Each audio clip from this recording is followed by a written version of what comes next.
अच्छा, स्टेट्स का जो है अपना ऑफिशियल लैंग्वेजेस भी होता है, ठीक है। जैसे अब जो है आप कहीं पे भी जाएंगे तो वहाँ की जो लोकल लैंग्वेज, जैसे तमिल में गए तो वहाँ पर एक तमिल लैंग्वेज तो होगी, ठीक है, स्टेट की। एक इसके साथ आप एडिशनल आप इंग्लिश भी देखोगे, इंग्लिश भी होगी, ठीक है। तो जो वहाँ पर लैंग्वेज चलती है वो वहाँ पर अपनी इंडिपेंडेंट है कि जिस तरह की जो पॉलिसीज अपना रहा है। So much of the state government work take place in the official language of the concern state. तो जो भी आपकी, जैसे राजस्थान है, राजस्थान की हिंदी है, तो वो जो अपनी कंसर्न स्टेट जो यहाँ की जो ऑफिशियल लैंग्वेज है उसी लैंग्वेज में वो लोग काम करते हैं। Use of English for the official purpose जो हमने ये स्टॉप करनी थी 1965 तक, लेकिन जो है हमारी नॉन हिंदी बेल्ट वाले जो लोग हैं, स्टेट्स हैं, वो कंफर्टेबल नहीं थे, तो इसलिए हमने अभी तक जो है इंग्लिश को कंटिन्यू कर रखा है, ठीक है। अब देखो सेंट्रल गवर्नमेंट जो है इन्होंने क्या किया, ये इन्होंने रिस्पॉन्ड किया कि ठीक है चलो हम एग्री करते हैं कि हम इंग्लिश को जारी रखेंगे हिंदी के साथ साथ। मैंने आपको बता दिया ऑलरेडी। फिर प्रमोशन ऑफ हिंदी कंटिन्यूस। अच्छा, आज तक ये देख लीजिए, ध्यान से सुनना, आज तक हमारी ऑफिशियल पॉलिसी है सरकार की क्या, कि हम हिंदी को प्रमोट करना जारी रखेंगे, चाहे सरकार किसी भी पार्टी की बनती हो, ये पॉलिसी रहेगी। प्रमोशन डज नॉट मीन्स कि सेंट्रल गवर्नमेंट किसी पर थोपेगी हिंदी को, ठीक है, किसी के भी थोपेगी नहीं। On the state where people speak a different languages, अगर आप किसी और लैंग्वेज में बात करते हैं तो वहां पर आपसे जबरदस्ती नहीं करी जाएगी, ठीक है साहब। अब अगला क्या है, अगला है अपना सेंटर स्टेट रिलेशंस। अब ये क्या करता है सब कि केंद्र का और स्टेट्स का रिलेशंस कैसा है, ठीक है, सेंटर का और स्टेट का रिलेशन कैसा होगा, ये चीज़ है। तो इस पर ऑलरेडी बहुत सारी गाइडलाइंस यहाँ पर पहले भी मतलब कई कमिटीज़ वगैरह बैठी उन्होंने बता रखी है, लेकिन यहाँ पर जो आपकी किताब में वो बात पढ़ेंगे हम सिर्फ। तो restructuring the centre state relation is one more way in which federalism has been strengthened in practice.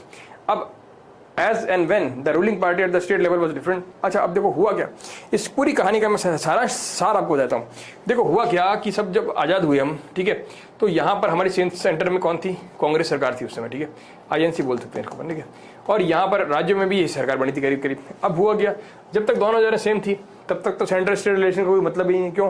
क्योंकि दिस इज सुपीरियर, तो इसके ऑर्डर से ही वो चल रही है, कोई दिक्कत नहीं, सब चल रही है। अब आपके नाम पर चुनाव जीत रहे हैं तो आपकी सुनेंगे और किसकी सुनेंगे। अब प्रॉब्लम क्या आती है, प्रॉब्लम ये आती है कि सेंट्रल गवर्नमेंट अगर डिफरेंट पार्टी की है और स्टेट गवर्नमेंट डिफरेंट पार्टी की है, तभी प्रॉब्लम शुरू होती है, ठीक है, तब प्रॉब्लम शुरू होती है। कैसे शुरू होती है प्रॉब्लम, देखो अब यहाँ पर इनके बीच में क्लैश शुरू हो सकते हैं, ठीक है। क्लैश मतलब से लड़ाई झगड़े नहीं होंगे, लेकिन काइंड ऑफ मनमुटाव टाइप हो गए, खींचातानी चल रही है। अब जैसे आज देख लो आप दिल्ली के अंदर चल रही है, ठीक है, खींचातानी केजरीवाल के खिलाफ, केजरीवाल और लेफ्टिनेंट गवर्नर है उसके खिलाफ, उन दोनों के बीच में खींचातानी चल रही है। इससे होगा क्या, इससे हमारा नुकसान है, बाकी किसी का नुकसान नहीं है, ठीक है। लड़ाई झगड़ों में किसी का फायदा नहीं होता। अब यहाँ पर क्या हुआ, सुप्रीम, अब ये जो चीज़ थी ज़्यादा पावरफुल थी, तो इस सेंट्रल गवर्नमेंट ने क्या किया, अब पावरफुल होने के कारण इसका मिसयूज़ किया, इस पावर का मिसयूज़ किया, और कई बार जो है यहाँ पर गवर्नर या प्रेसिडेंट रूल जो है यहाँ पर इम्पोज कर दिया, प्रेसिडेंट रूल को इम्पोज कर दिया जबरदस्ती, कहाँ पर, स्टेट्स के अंदर, ठीक है, स्टेट्स के, सॉरी यहाँ लिख देता हूँ, स्टेट्स के अंदर, ठीक है। बताओ ये सही बात है गलत बात है, गलत है, ठीक है। अब गलत है तो सुप्रीम कोर्ट मामला गया, सुप्रीम कोर्ट ने कहा कि भैया बहुत हुआ, अब जो सेंट्रल गवर्नमेंट है ऐसे ही मुंह उठा के किसी भी सरकार को बंद कर प्रेसिडेंट रूल नहीं लगा सकती। और इसने बहुत सारी गाइडलाइंस दी हुई है कोर्ट ने कि सब ऐसे ऐसे मुद्दे होंगे तो ये चीज़ होगी, ठीक है। तो मतलब क्या है कि अब this misuse of the power is not so easy. अब हुआ क्या कि 60, 70, 90 तक आते आते क्या हुआ, अब यहाँ पर जो है कोलिशन सरकार बनने लग गई, ठीक है। कोलिशन मतलब अब यहाँ पर केंद्र के अंदर किसी की मेजोरिटी नहीं आई। अब यहाँ पर क्या हो जाए, रीजनल पार्टीज हो रही है, इनको मौका मिल रहा है सरकार बनाने का। तो जब शेयरिंग ऑफ पावर हो रही है, क्योंकि देखो पार्लियामेंट कैसे काम करती है कि आपके पास 543 सीट्स है लोकसभा के अंदर, ठीक है, तो डिवाइड बाय 2+1 इतनी नंबर्स अगर आपके पास आ रहे हैं तो ही आप सरकार बना रहे हो, ठीक है। अब मान लो आपके इतने नंबर ही नहीं आ रहे, देखो डिवाइड कर लो कितना, 2 2 4, 2 1 2, सॉरी 2 2 4, 2 2 4 और एक सेकंड गलत कर दिया, 2 2 4, 2 7 14, 2 1 2, यानी कि 272 मिनिमम अगर आपके सीटें हैं, ठीक है, 272 सीटें अगर आपके पास मिनिमम आ रही है, मतलब इतने में से अगर 543 में से अगर आप 272 सीटें अगर जीत रहे हो या इससे ज़्यादा जीत रहे हो तो ही आप सरकार बनाओगे। अगर मान लो आपके पास 200 सीटें हैं, ठीक है, मान लो आपके पास 200 सीटें हैं, ठीक है, चाहिए कितना, 272 का मार्क चाहिए, तो आपको अदर पार्टीज पर निर्भर रहना पड़ेगा जो आपको सपोर्ट कर दे और आप जो है एक सरकार बनाओगे। तो ये जो सरकार बनेगी इसको क्या बोलेंगे हम लोग, कोलिशन की सरकार, ठीक है, कोलिशन गवर्नमेंट। ये बात क्लियर हो गई। अब देखो रीस्ट्रक्चरिंग, ये चीज मैंने आपको ऑलरेडी समझा दी। देखो यहाँ क्या लिखा है और चीजें अपन देख लेते, कुछ छूटा था नहीं। The central government would often misuse, अच्छा ये मैंने आपको ऑलरेडी बता दिया। तो ये जो चीज हो रही थी कोलिशन वाली से पहले, जहां सेंट्रल गवर्नमेंट मिसयूज कर रही थी, प्रेसिडेंट रूल लगा रही थी, बार बार स्टेट गवर्नमेंट को हटा दे रही थी, तो वो जो पावर थी वो मिसयूज थी। तो इसने क्या किया, जो फेडरलिज्म का जो फीचर है उसको अंडरमाइन कर दिया, मतलब उसका मजाक बना दिया, फेडरल फीचर का मजाक बना दिया, ठीक है, फेडरल फीचर का मजाक बना दिया। तो स्पिरिट ऑफ जो यहाँ पर डेमोक्रेसी थी वो यहाँ पर खत्म हो गई, स्पिरिट ऑफ फेडरलिज्म जो है उसका मजाक बन गया। ये बात क्लियर हो गई आपको यहाँ तक, ठीक है, ये चीज मैंने बता दी। अब इसके बाद वाला जो दौर आएगा, इसके बाद वाला कौन सा जाएगा, कोलिशन सरकारों का दौर आ जाएगा, ठीक है। अब देखो आगे बढ़ते हैं, आगे क्या लिखा है। So at the change after 1990, scenario change after 1990। देखो हर चीज का अंत होता है, 1990 के बाद सिनेरियो चेंज हो गया। आज देखो आप देखो कांग्रेस जो बिल्कुल पिछड़ चुकी है केंद्र के अंदर, ठीक है। कांग्रेस एक रीजनल पार्टी टाइप की बन चुकी है एक तरह से, मतलब अभी स्टेटस उसका सेंट्रल पावर का ही है, सेंट्रल पार्टी का ही है, लेकिन फिर भी देखो आप उसकी जो छवि है, या उसकी जो छवि है उस हिसाब से अगर आप देखा जाए तो आज वो पार्टी बहुत सीमित हो चुकी है, ठीक है। ये यहाँ पर दे रखा देखो, powers of the part states, ये है अपने इंदिरा गांधी जी दिखा रखी है यहाँ पर, ये केरला दिखा रखा है, मद्रास, मतलब यहाँ पर बीमार स्टेट्स ये सब दिखा रखे हैं, ठीक है। अब यहाँ पर ये दिखा रखा है कि ये पावर्स बांट रहे हैं, ठीक है। सो सिनेरियो कब चेंज होता है, 1990 में। क्यों चेंज होता है, क्योंकि अब इसको अपनी सरकार को चलाने के लिए, इस लेडी को सरकार चलाने के लिए इन स्टेट्स की जरूरत पड़ेगी। तो बदले में ये क्या चाहेंगे, ये चाहेंगे कि सब हमारे पास मोर पावर्स आए, ठीक है। तो इन्होंने यहाँ पर पावर्स को ज्यादा डिमांड करना इस समय शुरू कर दिया, ठीक है। 1990s के बाद पर्टिकुलरली आप ये देखिए यहाँ पर एक कार्टून से शो किया हुआ है। So this led to new culture of power sharing, क्योंकि कोलिशन गवर्नमेंट आ गई। कोलिशन गवर्नमेंट क्या आ गई, मैंने आपको समझा दिया। यहाँ पर वो चीजें नहीं लिखी हुई, क्योंकि ये चीजें ना आपकी पिछली क्लास में आपको बता दी, ठीक है। 543 वाले जो चीज मैंने आपको बताई, ठीक है। अभी ये क्या है, यहाँ पर ये वाली चीजें चलेगी, सिर्फ थ्योरी को चल रही है, बैकग्राउंड स्टोरी आपको ध्यान होनी चाहिए। इसलिए बैकग्राउंड स्टोरी क्या थी मैंने आपको समझा दिया, 543/2, 272, 272 के लिए आपको मिनिमम चाहिए नंबर्स, ठीक है। मतलब देश के अंदर हमने 543 कॉन्स्टिट्यूंसी है, उसमें से आपको 272 सीट्स जीतनी है कम से कम। अगर आप नहीं जीत पाओगे तो आप दूसरी पार्टी के साथ मर्ज कर सरकार बनाओगे, और that will be coalition government. So this led to new culture of power sharing and respect for the autonomy of the state. अब यहाँ से पावर शेयरिंग का कल्चर शुरू होता है कि पावर शेयर, अपने पिछले चैप्टर पढ़ा था पावर शेयरिंग का, तो पावर शेयरिंग का कल्चर यहाँ शुरू होता है, और यहाँ पर स्टेट गवर्नमेंट की रिस्पेक्ट जो है यहाँ पर शुरू हो जाती है। This trend was supported by major judgement of supreme court, जिसने ये बात क्लियर कर दी कि सेंट्रल गवर्नमेंट जो है अपने मन मुताबिक किसी भी तरह से स्टेट गवर्नमेंट को उड़ा नहीं सकती, ठीक है। हमने रूल बनाए, ऐसा नहीं है कुछ भी कर जाओगे आप, ठीक है। ये चीजें आप ध्यान रखना, ठीक है। So federal power sharing is more efficient today than it was early in the early years after the constitution came into force. तो आज की डेट में फेडरल पावर ज्यादा यूजफुल है, ज्यादा स्ट्रांग है, क्योंकि देखो कोई भी चीज होती है ना, हम लोग कभी गलतियां करते हैं तो क्या होता है कि हम यहाँ पर उनको सुधारने की कोशिश करते हैं, ठीक है। अब हमने गलतियां करी तो हमने क्या करा, उसको चेंज करने की कोशिश करी, सुधारने की कोशिश करी, और अब क्या हुआ, अब जो सिस्टम है बेटर बन गया, ठीक है। एक दिन में तो आप सोच नहीं सकते ना कि क्या मिसयूज हो सकता है उसका, तो धीरे धीरे हमने इसको बदलाव करते गए और अच्छा बनाते गए। तो यहाँ पर ये दिखा रखा है कि parallels of the coalition government, यहाँ पर देखो ये कार्टून से शो किया हुआ है कि सेंटर और स्टेट का रिलेशनशिप क्या है। Should the state go the centre with the begging ball, तो क्या स्टेट जो है सेंटर के पास बेगिंग बॉल की तरफ जाना चाहिए कि जिसको चाहे लात मारी उसको निकाल दिया। How can the leader of coalition keep the partner of government satisfied, तो किस तरह से आप अपने पार्टनर्स को कोलिशन के अंदर सेटिस्फाई रख सकते हैं। अच्छा, मैंने जो आपको लैंग्वेज वाली बताई थी पॉलिसीज, वो यहाँ पर लिखी हुई है। देखो ये जो है शेड्यूल लैंग्वेज ऑफ इंडिया है, ठीक है, ये यहाँ पर दे रखी है। तो हिंदी दे रखी है, हिंदी कितने % लोग बोल रहे हैं, मोर देन 40% लोग बोल रहे हैं, ठीक है। अब जहाँ पर तमिल देखो, तमिल 5% लोग बोल रहे हैं। तो देखो कोई भी लैंग्वेज जो है यहाँ पर इतने % स्पीकर्स यहाँ पर किसी भी लैंग्वेज के नहीं मिलेंगे।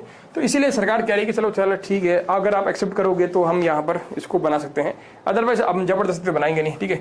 इंग्लिश को भी उड़ा नहीं रहे हम लोग, क्यों नहीं उड़ा रहे, क्योंकि हमारे पास जो है ये हिंदी के एक्चुअली अपोजर्स काफ़ी हैं, तो इसलिए हम लोग इंग्लिश को नहीं उड़ा रहे हैं। तो लोग इंग्लिश को पढ़ने में दिक्कत नहीं किसी को भी, हिंदी पढ़ने में काफ़ी लोगों को दिक्कत आती है, ठीक है। ये चीज़ें हो गई। अब देखो यहाँ पर क्या देखा है, इंडिया में सेंसस हुआ 2011 में, लास्ट सेंसस, तो हमने देखा यहाँ पर 1300 डिस्ट्रिक्ट लैंग्वेज है। अब हमने इन 1300 लैंग्वेजेस को क्या करा, जैसे हिंदी की कई सब लैंग्वेजेस होती है, ठीक है। अब उन लैंग्वेजेस को अगर हम ग्रुप्स के अंदर बांटें, तो ग्रुप्स के बांटने के बाद भी जो हमारे पास लैंग्वेज आई वो 121 मेजर लैंग्वेजेस आई, ठीक है। अब इन 121 मेजर लैंग्वेजेस में हमने जो है 22 लैंग्वेजेस को शेड्यूल 8 ऑफ द कॉन्स्टिट्यूशन में डाला हुआ है, और इसीलिए इसको शेड्यूल लैंग्वेज कहते हैं, ठीक है साहब। और बाकी को नॉन शेड्यूल लैंग्वेज कहते हैं। ये इतनी सी बात यहाँ पर लिखी हुई, मेजर काम की बात बता दी मैंने आपको। अगला जो आता है आपका टॉपिक आता है डिसेंट्रलाइजेशन इंडिया। तो ये मैंने आपको शुरू में थोड़ी झलक दे दी थी, क्या होता है कि जब पावर का डिसइंटीग्रेट होता है, पावर जो है मतलब एक लेवल से दूसरे लेवल पर जाती है। जैसे मान लो आपके घर में पिताजी है, पिताजी ने ये सारी पावर को होल्ड कर रखा है, ठीक है, आप छोटे थे। अब धीरे धीरे क्या होता है, बच्चे बड़े होते हैं, ठीक है, जैसे जैसे बच्चे बड़े होते हैं ना, तो दे आस्क फॉर पावर। और जो अच्छा पेरेंटिंग है वो क्या है कि आप उस पावर को दे दीजिए, ठीक है, जब तक लड़ाई नहीं हो तब तक नहीं देंगे, ऐसा कोई मतलब नहीं है। जैसे भूटान है, आप भूटान को देखो, भूटान ने एग्जाम्पल लिया दुनिया का, ठीक है, और यहाँ पर सेंट्रल गवर्नमेंट जो थी इसकी पावर्स को जो है यहाँ पर डिस्ट्रीब्यूट कर दिया, किसमें, स्टेट्स के अंदर।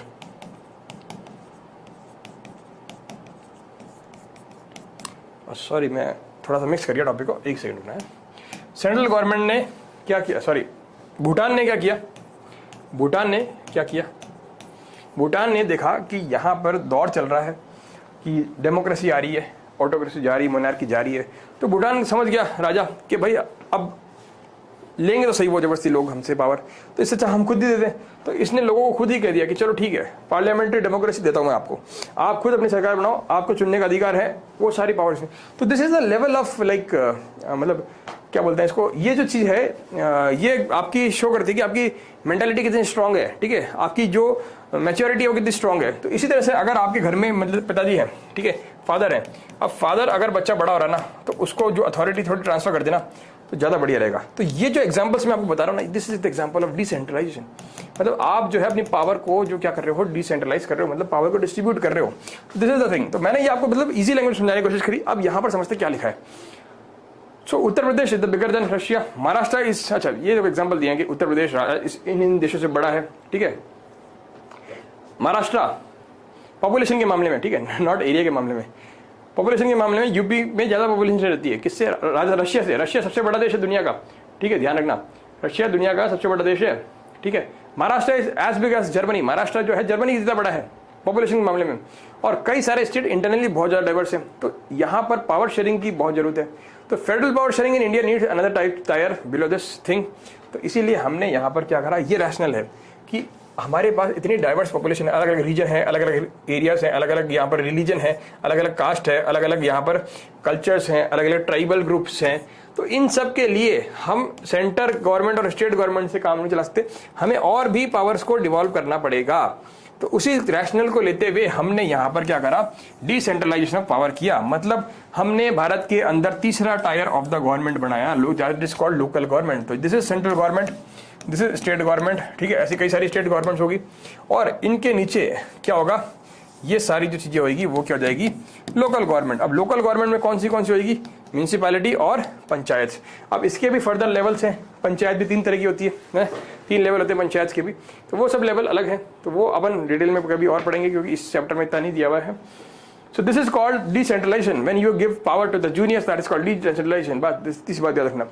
So basic idea behind this is that the large number of problems and issues which are best settled at the local level. अब देखो, अब छोटा सा मुद्दा है, ठीक है, मोदी जी कहाँ पे आके सॉल्व करेंगे। मान लो यहाँ पर कुछ लड़ाई झगड़े हो गए 2 बच्चों के, पुलिस सॉल्व कर सकती है, लोकल प्रशासन सॉल्व कर सकता है, ठीक है, यहाँ पे जो लोग रहते हैं वो सॉल्व कर सकते हैं, मोदी जी थोड़े आएंगे।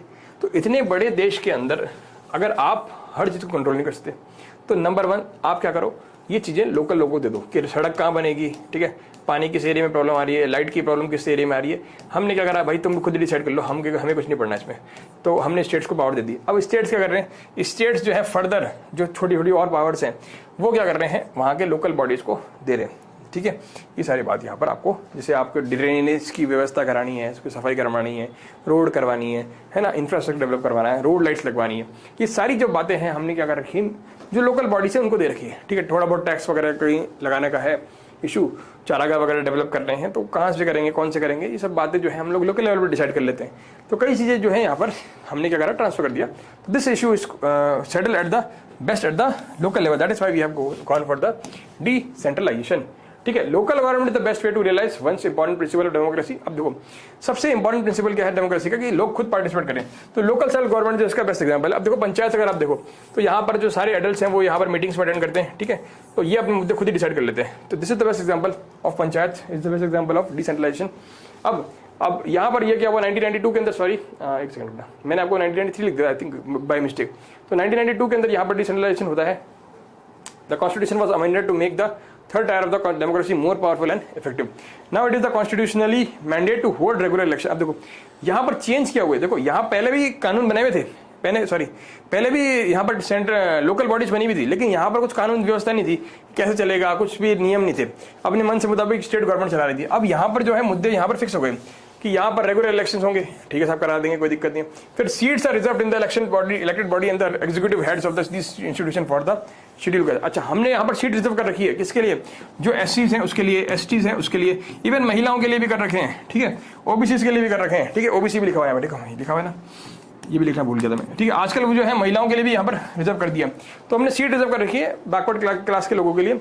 और यहाँ पर लिखा देखो, ये थर्ड पॉइंट यहाँ आई है ना कि 1/3 सीट हर जगह पर हमने क्या कर रखी है, हर पोस्ट के लिए जो है यहाँ पर महिलाओं के लिए रिजर्व कर रखी है, ठीक है, भले वो एससी में हो भले किसी में हो, तो एंड इंडिपेंडेंट। अच्छा, अब हमने क्या करा, इन बॉडी के इलेक्शन कमीशन तो करा नहीं सकता, बहुत हेक्टिक टाइप हो जाएगा, तो हमने स्टेट के लेवल पर स्टेट इलेक्शन कमीशन का गठन किया, तो वो इनके यहाँ पर इलेक्शंस करवाएगा। अच्छा, आपके देखो ये अपना पार्लियामेंट होगी सेंटर में और स्टेट में, इन दोनों बॉडीज के इलेक्शन कौन करवाता है, इलेक्शन कमीशन ऑफ इंडिया करवाता है, लेकिन यहाँ पर कौन कराता है, स्टेट इलेक्शन कमीशन करवाता है। इन दोनों का डिफरेंस याद रखना, ठीक है। State government are required to share some power and revenue. अब स्टेट गवर्नमेंट क्या करेगी, इनको कुछ पावर्स देगी, कुछ रेवेन्यू देगी, और नेचर ऑफ शेयरिंग जो होगी वो अलग अलग होगी, स्टेट से स्टेट वेरी करेगी। मतलब यहाँ पर ये है कि हर स्टेट अपने खुद के डिसाइड कर लेगी कि हमें कितनी पावर देनी है, हमें कितना पैसा देना है इनको डेवलपमेंट कराने के लिए, ये बात यहाँ पर खुद डिलेट कर लेगी। So each village or group of villages in some states have gram panchayat, तो सभी में कुछ ना कुछ ग्राम पंचायत होती है। अब ग्राम पंचायत क्या है, एक तरह से जैसे आपकी काउंसिल है, वैसे लोकल काउंसिल है जिसमें सारे के सारे वार्ड मेंबर्स यहाँ पर बैठेंगे और ऑफन कॉल्ड पंच, और उनके ऊपर एक सरपंच बैठेगा। जैसे अब जिलों में आप जाओगे तो यहाँ पर पार्षद होते हैं, पार्षद के ऊपर एक होता है मेयर, ठीक है, वैसे ही यहाँ पर मतलब ये अपना शहर के अंदर वैसे यहाँ पर होते हैं पंच, और पंच के ऊपर आता है एक सरपंच, ठीक है, ये सबसे बड़ा होता है, ठीक है, सरपंच, और यहाँ होते हैं पंच बहुत सारे, ठीक है, ये लोग इलेक्टेड होते हैं, ठीक है, वार्ड बनाते हैं, मतलब एरियाज, गाँव होता है ना, गाँव के कुछ एरियाज हमने ऐसे बना दिए ऐसे अलग अलग, तो ये वार्ड हो गए, तो इस वार्ड से कौन चुना है, इस वार्ड से कौन चुना है, ऐसे हो जाते हैं, और फिर ये लोग मिलके मतलब सरपंच का चुनाव कर लेते हैं, ठीक है, जो चुने हुए होते हैं। सो ये लोग डायरेक्टली इलेक्टेड होते हैं किससे, विलेज के एडल्ट पॉपुलेशन के द्वारा, ठीक है, 18 years and above. So it is the decision making body for the entire village. अब ये जो बॉडी है पंच सरपंच वाली, ये डिसीजन बॉडी होती है, हर कोई विलेज का जो भी डिसीजन होता है। Panchayat work under the overall supervision of gram sabha. अब जो पंचायत होती है वो ग्राम सभा के सुपरविजन में काम करती है, ठीक है।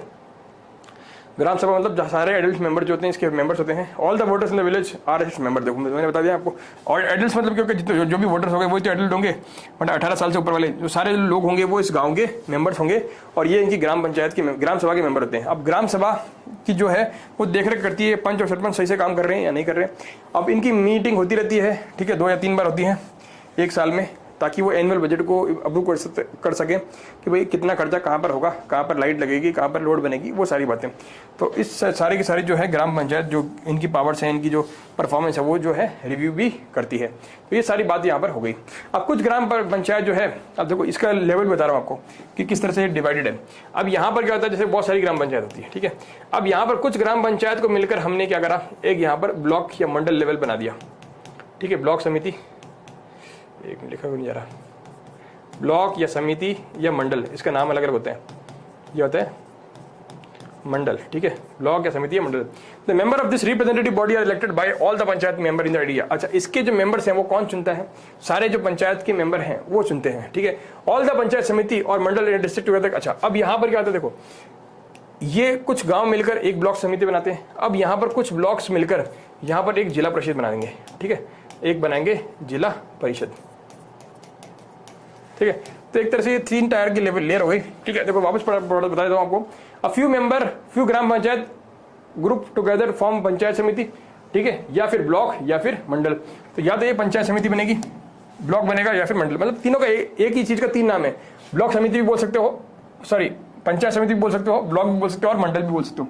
देखो मैं फिर से बताता हूँ, कुछ एक्चुअली हॉटस्पॉट हो गया थोड़ा सा। क्या कहना चाह रहे हैं कि यहाँ पर जो ग्राम पंचायत होती है ना, एक तो एक लेवल की ग्राम पंचायत हो गई।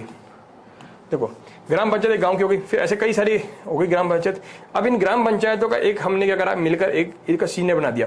सीनियर क्या हो गया, इन सारी ग्राम पंचायत के ऊपर एक बॉडी है। इस बॉडी को हम क्या बोलते हैं, पंचायत समिति बोलते हैं, या फिर ब्लॉक लेवल या फिर मंडल लेवल, ठीक है। इसको ये बोल दिया, ठीक है, मंडल लेवल। अब यहाँ पर ये हो गई। अब the member of this representative body are elected by the all the panchayat. अब देखो ये सारी जो इस एरिया की पंचायत है, ये सारी पंचायत चुनाव में वोट डालेगी और इसको चुनेगी, ठीक है sir. All the panchayat samiti or mandal in the district together constitute the zila parishad. अब ये तो हो गई एक एरिया की, ठीक है। इसी तरह से एक पैरेलल में और भी कुछ गांव होंगे, वहां की भी तो कुछ पंचायत समिति होगी, फिर ऐसे कई सारी पंचायत समिति मिलकर जो होगी ना उस जिले की जिला परिषद बनाएगी, ठीक है। तो ये जो पंचायत समिति के मेंबर्स हैं, ये लोग क्या करेंगे, इस जिला परिषद के लिए वोटिंग करेंगे, ठीक है। तो ये होगी अपनी जिला परिषद या डिस्ट्रिक्ट परिषद। मोस्ट मेंबर ऑफ जिला परिषद आर इलेक्टेड। मोस्ट मेंबर जो है इसके इलेक्टेड होते हैं। Member of the Lok Sabha and MLA of the district और some other official of the district level are also its member. अच्छा, इसके ज्यादातर मेंबर इनसे इलेक्ट हो गया है। अब यहाँ पर कुछ एमएलए हो गया इस एरिया का, या एमपी हो गया, या फिर और कोई ऑफिसर हो गए, वो भी इस जिला परिषद के मेंबर होते हैं और इसके कार्यक्रम की देखरेख ध्यान से करते रहते हैं। सो जिला परिषद chairman is the political head of the zila परिषद। तो जिला परिषद का चेयरमैन क्या होगा, इस पूरे एरिया का, जिला का पॉलिटिकल हेड होगा। ये चीज होगी, ठीक है। आई थिंक ये मैंने क्लियर कर दिया आपको। अगला क्या है, म्यूनिसिपैलिटीज। म्यूनिसिपैलिटी ये शहरों में बनती है, ठीक है। Big cities are constituted into municipal corporation. अब बड़ी सिटीज होगी, वहां पर क्या होगा, देखो इसमें भी अलग अलग नाम अलग अलग हो जाते हैं। तो बड़ी अगर सिटी है तो यहाँ पर हो गया म्यूनिसिपल कॉर्पोरेशन, ठीक है। अगर उससे थोड़ी छोटी सिटी है तो but municipality and municipal corporation control by elected bodies. Obviously यहाँ पर जो ये कॉर्पोरेशन हैं, तो ये कौन है, अपने शहरों के अंदर पार्षद के चुनाव होते हैं, तो वो पार्षद कौन होते हैं, इलेक्टेड मेंबर्स होते हैं। तो कंट्रोल कौन करते हैं इन पर, इलेक्टेड मेंबर्स करते हैं। तो यही बात यहाँ पर लिखी हुई है। So municipal chairperson is the political head of the municipality, ठीक है। अब म्यूनिसिपल चेयरपर्सन क्या है, इसका पॉलिटिकल हेड होता है, ठीक है। और कई जगह म्यूनिसिपल कॉर्पोरेशन की जो हेड होता है उसको हम लोग मेयर बोलते हैं, ठीक है। आजकल इसको मेयर बोलते हैं, mayor.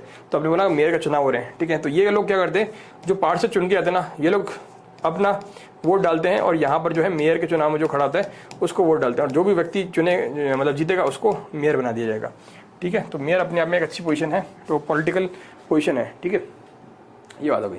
Constitutional status for local government has help to deepen the democracy in our constitution, it has also increase. अब ये देखो बहुत जरूरी बात है कि वुमेन का रिप्रेजेंटेशन और उनकी वॉइस को इसने डेमोक्रेसी के अंदर क्या करा है, इसने बढ़ाया है, ठीक है। तो ये मैंने आपको पूरा चैप्टर समझा दिया, ठीक है। पूरा चैप्टर अपना कंप्लीट हो चुका है। इसके अंदर एक एक पॉइंट मैंने आपको बारीकी से समझा दिया, ठीक है। फिर भी कोई डाउट हो तो यहाँ पर आप जो है चैप्टर को रिवाइज करके वापस देख सकते हैं, ठीक है। इसी के साथ जो है मैं ये लेक्चर को यहीं पर समाप्त करता हूँ। धन्यवाद।